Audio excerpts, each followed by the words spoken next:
कराची की अदालत ने मारूफ स्पीकर साहिल अदीम को इश्तहारी करार देकर उनकी जितनी भी जायदाद थी सबको जब्त करने का फैसला सुना दिया।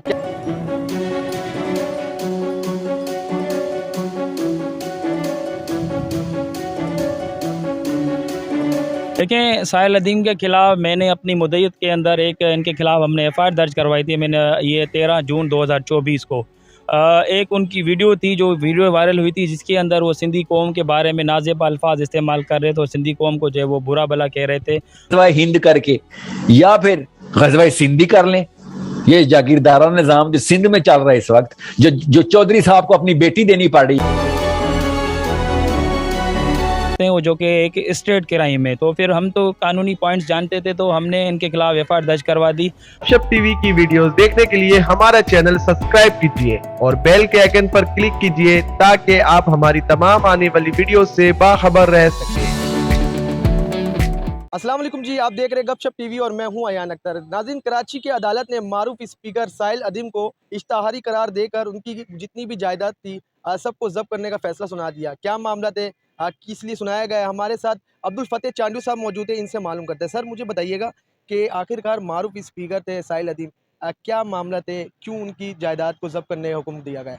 देखें, साहिल अदीम के ख़िलाफ़ मैंने अपनी मुद्दत के अंदर इनके ख़िलाफ़ हमने एफ़आईआर दर्ज करवाई थी। मैंने ये 13 जून 2024 को एक उनकी वीडियो थी, जो वीडियो वायरल हुई थी, जिसके अंदर वो सिंधी कौम के बारे में नाज़ेब अल्फाज इस्तेमाल कर रहे थे और सिंधी कौम को जो है वो बुरा भला कह रहे थे। और वो ऐसे नाज़ेब अल्फाज थे जो कि मीडिया के सामने हम तो बोल भी नहीं सकते। वो क्लिप्स उनकी मौजूद हैं। फिर जैसे ये चीज़ हमारे नॉलेज में आई, तो फिर हमने जो है सिटी कोर्ट थाने के अंदर पीपीसी के सेक्शन के तहत 153 ए पीपीसी और 500 पीपीसी और 505 का जो है पीपीसी का सेक्शन है, जिसका मतलब ये है कि अगर कोई भी बंदा अगर नफ़रत फैलाता है या किसी दो कौमों को लड़ाने की कोशिश करता है, तो उसके ऊपर ये सेक्शन लगते हैं, वो जो कि एक स्टेट क्राइम है। तो फिर हम तो कानूनी पॉइंट्स जानते थे, तो हमने इनके खिलाफ़ एफ़आईआर दर्ज करवा दी।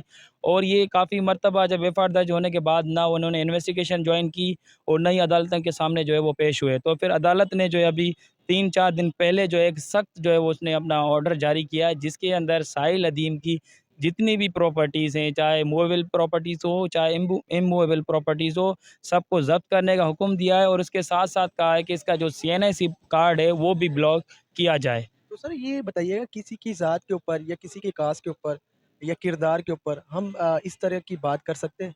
नहीं सर, देखें, ये आप किसी को भी इजाज़त नहीं है, ना हमारा ये आइन किसी को इजाज़त देता है और ना ही हमारे कानून किसी को इजाज़त देते हैं कि आप किसी ज़ात के ऊपर, यानी कि आप स्पेसिफ़िक टारगेट करके किसी नेशन या किसी कौम के बारे में ऐसे आप अल्फ़ाज़ नहीं बोल सकते।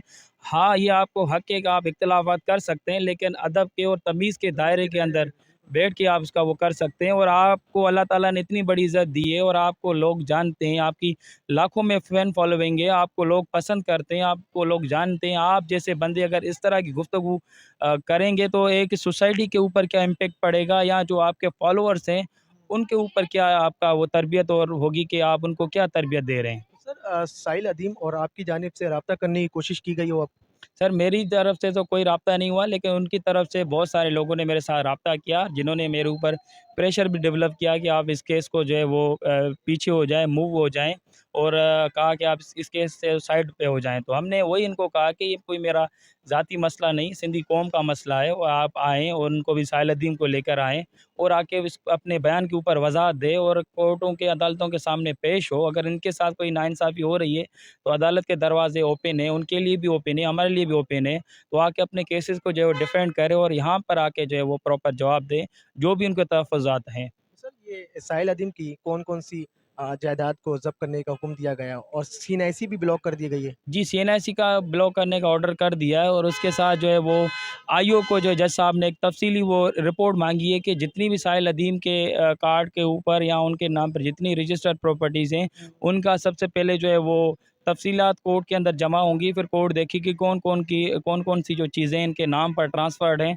तो फिर उसके बाद जो है तफ़सीली ऑर्डर करके उन एग्ज़ैक्ट जो है ना प्रॉपर जो है वो ज़ब्त भी करेगी। फ़िलहाल जो है उन्होंने रिपोर्ट माँगी है कि रिपोर्ट दें कि कौन-कौन सी इनकी प्रॉपर्टीज़ हैं। अब देख भी तकरीबन 30 दिन की तारीख जो है जज साहब ने रखी है, क्योंकि इसमें लंबा प्रोसेस होता है, एक बड़ी डेट देते हैं ताकि ये मुख्तलिफ इदारों से रेवेन्यू बोर्ड ऑफ रेवेन्यू से जो है वो वेरीफाई आ जाएँ चीज़ें कि ये प्रॉपर्टी इनके नाम पे है या कोई बैंक बैलेंस है या कोई और चीज़ें हैं, तो फिर वो इंशाल्लाह 30 दिन के बाद वो ये चीज़ें सामने आ जाएँगी। सर, जब इश्तिहारी करार दे दिया गया था अदालत की जानिब से, तो अब तक गिरफ्तारी क्यों नहीं आई अमल में?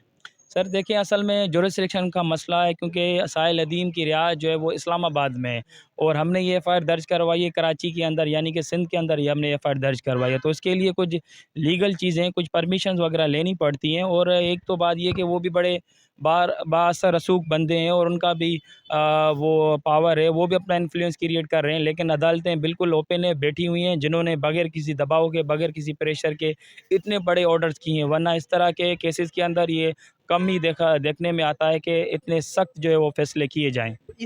जब ये बात कहा गया था, वो किसी शो में बैठे हुए थे?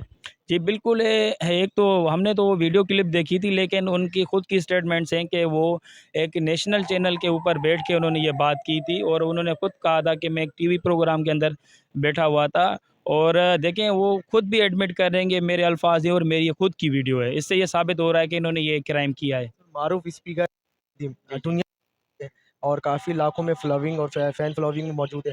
तो इस केस को लीड कर रहे हैं आप, कभी पीछे से प्रेशर हुई हो? सर देखें, प्रेशर तो उनकी तरफ से आ रहा है और शुरू से लेके जब ये मीडिया पे ख़बर चली, जब उनके ये नॉलेज में आया कि मैंने जो उनके ख़िलाफ़ एफ़आईआर दर्ज करवाई है, तो बिल्कुल उनकी तरफ से थ्रेट्स भी दिए गए इनडायरेक्ट वे में, जो कि मेरे जो है फ़ोन के ऊपर मुख्तलिफ़ जो है वो नंबरों से कॉलिंग की गई, जो कि जैसे कि अमूमन हमारे यहाँ मुल्क के अंदर 11 नंबर का डिजिट नंबर होता है, लेकिन वो 2 नंबर का डिजिट था या 3 नंबर का था। ऐसे-ऐसे अननोन नंबर्स के थ्रू जो है वो कॉलिंग की गई। तो हमारा जनरल कॉज़ है और हमने माज़ी में भी इस तरह से काम किए हैं, पब्लिक इंटरेस्ट लिटिगेशन के ऊपर हमने बहुत सारे काम किए हैं और साहिल अदीम एक क्या, अगर ऐसे हज़ारों साहिल अदीम हो, तो हम क्या, हम किसी से भी नहीं डरने वाले हैं और ये हमारा सिंधी कौम का मसला है और हमारे काले कोड की डिग्निटी है। तो इंशाल्लाह हम कानून के थ्रू और अदालतों के थ्रू उनको सज़ा भी दिलवाएँगे और हम कभी भी डरने वाले नहीं और इंशाल्लाह नहीं यानी हमें केस डील की जानिब तो नहीं चले जाएगा? सर बिल्कुल भी नहीं होगा और हमने शुरू से लेके यही बात कही थी और जो भी बात थी थ्रू मीडिया और थ्रू पब्लिक थी, क्योंकि ये मेरा ज़ाती मैटर नहीं है, कौम का मसला है। तो इंशाल्लाह हम इसको थ्रू पब्लिक करेंगे, अगर इस तरह का कोई मामला होता भी है वो थ्रू पब्लिकली होगा और सिंधी कौम का मसला है और ये हम कभी भी ये डील की तरफ नहीं जाएगा और इंशाल्लाह हम इनको एंड तक लेके जाएँगे और कानूनी तकाज़े इंशाल्लाह इसके अंदर हम पूरे करवाएँगे। पर चैंडू तो लास्ट में एक सवाल करूँगा, इस केस लड़ ले आप, लीड भी कर रहे हैं, तो ऑफ़र की गई होगी? सर हमें तो ऑफ़रें की गई, मुझे भी ऑफ़रें की गई, मेरे दोस्तों को ऑफ़रें की गई, लेकिन हमने बिल्कुल वो ऑफ़रें रिजेक्ट की और हम ऐसी ऑफ़रों को जो है लानत भेजते हैं और ये सिंधी कौम का हमारे मसला। नाज़रीन भी साथ देख रहे हैं, कितने की ऑफ़र की गई? सर ये तो अब ये हम नहीं बता सकता, लेकिन उन्होंने यही कहा कि भई आप आएँ, बैठ के हमारे साथ बात करें। हमने कहा बैठना ही नहीं है, आप कोर्टों के आएँ, अदालतों के सामने आएँ और पेश हों और जो भी बात होगी वो ओपन बात होगी और मीडिया के सामने बात होगी और अदालतों के सामने बात होगी, ताकि किसी को जो है वो दिल में शक और शुबा पैदा नहीं हो। Thank you sir. हमारे साथ मौजूद थे सिटी कोर्ट के सीनियर एडवोकेट अब्दुल फ़तेह चांडियो साहब, जिनका ये कहना है कि साहिल अदीम मारूफ स्पीकर है पाकिस्तान के, उन्होंने बदतमीज़ी करके सिंधी ज़ात के ऊपर ऑब्जेक्शन करके बड़ी बुरी बात की है। इनका ये कहना है कि बिल्कुल आए, हमारे साथ बैठे और बात करके माफ़ी तलाफ़ी करके सिंधी ज़ात से माफ़ी मांगे। इस वीडियो को लाजमी शेयर करिएगा। देखते रहे गपशप टीवी। अपने मेज़बान अयान अख्तर को दिएगा इजाज़त। अल्लाह हाफ़िज़।